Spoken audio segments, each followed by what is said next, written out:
Hello students, welcome to Legacy IAS Academy.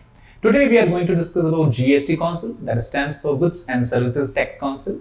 So in this particular video, we are going to discuss about the broader power and functions of this particular body, and also we are going to discuss about the major challenges that it faces as far as the financial health or financial distribution, tax distribution of the country between center and states are concerned.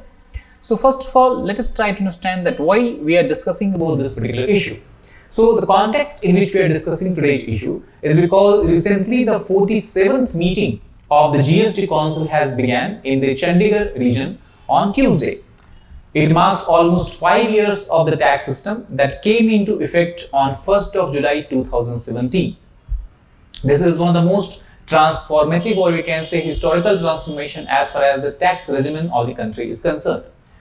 If you try to understand about that what has happened in last 5 years, so GST setup definitely has gone through numerous changes as well as challenges, and the ongoing 2-day meeting that is expected to look at matters such as GST compensation to states, how the GST compensation will it be, we can say, extended, or what is the decision that is being taken in the council as far as the imposition of taxes on certain those areas are concerned which are currently exempt from GST tax. So this is something that meeting is all about.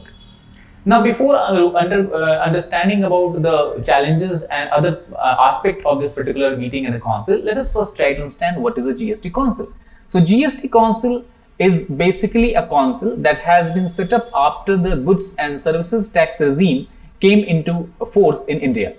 The GST regime came into force after the passage of 122nd Constitutional Amendment Bill when the both houses of Parliament passed it in year 2016.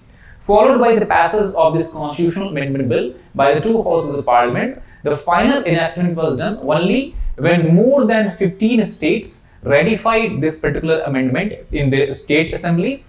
Following that, the bill was sent for the president for his assent, and after the president provided assent to the bill, the GST bill became an act.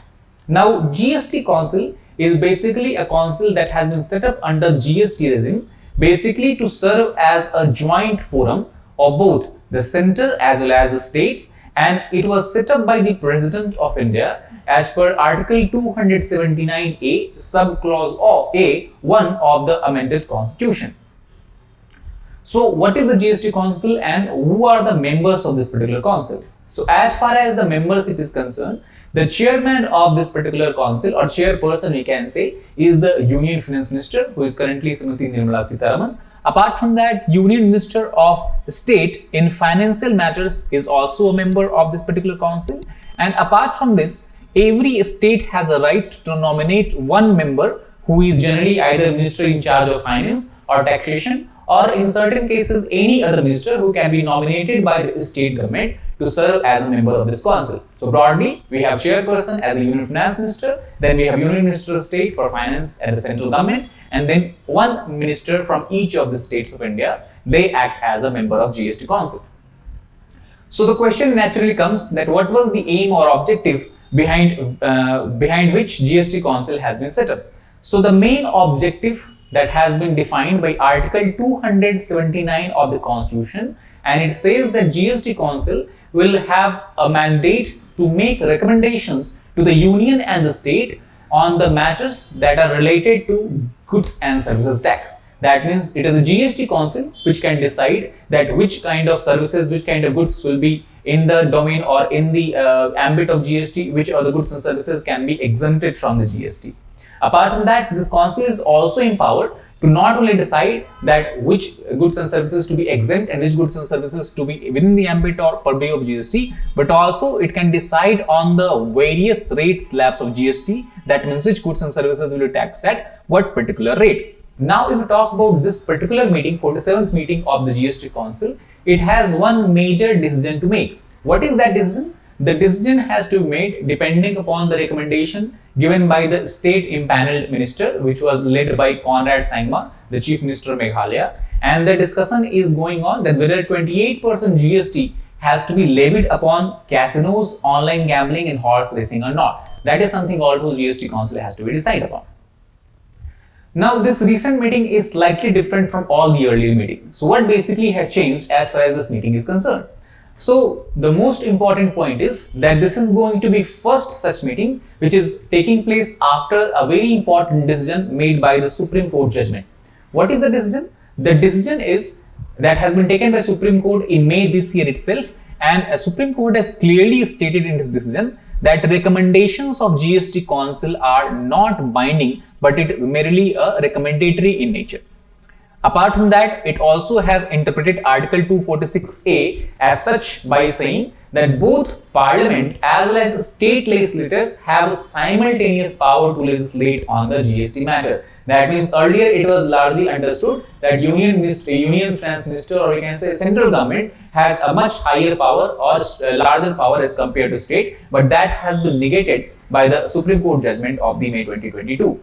And not only that, Supreme Court also has stated in the same judgment that recommendations of the GST Council are the product of the collaborative dialogue involving the union and the state. So what we can understand from the Supreme Court judgment is that it has considered both union and the state at par with each other, at the same level with each other, as far as the decisions and recommendations of GST Council are concerned. So in this change scenario after decision, this is going to the first meeting, and we have to understand at how this will be different from the other meetings. So what is going to be the focus area of this particular meeting? So first of all, the meeting will try to discuss about the issues that is related to extension of the GST compensation regime beyond June 2022. To give you a brief background, GST compensation regime was enacted in 2017 when GST regime came into focus. The main objective behind compensation was to compensate those states which are expected to lose revenue as compared to pre-GST era. So that is why this was to go on till June 2022. However, the states, since they are suffering from severe shortfall of revenue, have requested the central government continuously from last 1 year that this compensation regime should be extended for next 5 years as well. So we have to understand that how GST Council decides about that matter. Apart from that, since we have just discussed, the Supreme Court has given a judgment where it has considered both the state and union as at par with each other as far as GST meeting is concerned, council meeting is concerned. So the states like Karnataka and Tamil Nadu are very much elated from this judgment, and they expect that now after this judgment, the state government and states of India will have more flexibility as far as the acceptance of recommendation of GST Council is concerned, since it is not binding in nature, only recommendatory in nature. The third important focus area of the meeting will be to extend the levy of compensation cess till 2026. This was done, but only for such repayment of the borrowing that was made in the aftermath of the pandemic. However, states are requesting to make the GST compensation regime fully applicable on all the areas which was going on till between 2017 to 2022, rather than just focusing upon repayment of the borrowing. So this is also we have to understand that how the decision is going to be made. Now there are certain challenges that GST Council will face while it is deliberating on important issue. The first challenges it will have to face is there is an urgent need of raising the tax rates, considering the GST collections have fallen well short of expectations. So in that case, not only the state government but also the central government is also facing a revenue shortfall. And this we can understand from this particular figure that has been given by Reserve Bank of India. It has clearly stated in this report that the weighted average GST tax rate has declined from 14.4% at the time of inception to 11.6% in recent year, and that is the reason why we are witnessing shortfall. Largely this can be attributed to the COVID-19 pandemic. However, even after 2 years of the beginning of COVID, the shortfall has not been we can say curtailed. And this also we can understand from this simple figure that has been given by Arvind Subramaniam, the then Chief Economic Advisor to the Union of India, where he arrived that revenue neutral rate for GST should be 15.5%. So if you compare even with the revenue neutral rate, it is much farther or much below from the RNR. Now obviously the question comes that what is the revenue neutral rate?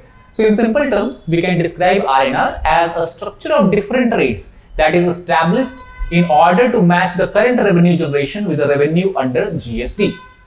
In simple terms, if I have to explain you that we have two situations, one is before 2017, that means you can say pre-GST era, and one after 2017, that is within the GST era. So R&R is basically the rates that has to be mandated under goods and services tax regime, so that the revenue that was being generated by the states in pre-GST era matches with the revenue that is being generated in the GST era, so that shortfall does not happen. But this is not been achieved, as there is almost 4% point differences between the R&R and the actual GST tax revenue rate. So what is the outcome of the meeting? So three important outcomes we can understand from the deliberation of the meeting. First is the GST Council has decided that in future they are going to consider about setting up a GST appellate tribunal for declaring or deciding any matters or any cases where there is a conflict between the various states as well as states and the center. Second, it also has decided that they will undertake a comprehensive review of the National Anti-Profiteering Authority, which was set up under GST to ensure that by just moving into GST regimes, no one is able to cheat the consumers, or no one is able to profit excessively from the consumers, which is not in line with the objective of GST. And third is, it has also decided that they will focus on easing in refund claims for the export of electricity and other select concessional goods. So these are three major outcomes that has been made in the 47th meeting of the GST Council. So by looking at all these different aspects of GST Council in its meeting, what we can say in conclusion, that if you look at GST Council, since it has members from both Union Finance Ministry, government as well as the state government, so the consultative and the consensual nature of decision making, it has helped guide the Council's decision in past also, and it should be followed and adhered to in the present as well as in the future.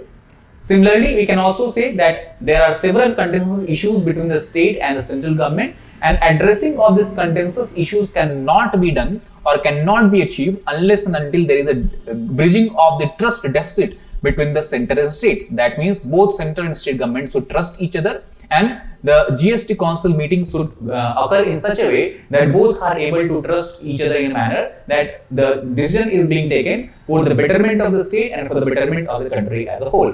And the last word we can say, which has been many times or we can say advocated by the ruling party itself, is the concept of cooperative federalism rather than conflicting federalism or contentious federalism. This is the spirit that should be upheld and adhered to in the GST Council meeting. So that is all about this particular issue. I hope you understood about the objective aims of the GST Council and the challenges and the solution for the present as well as the upcoming meetings. That is all for today. Thank you very much.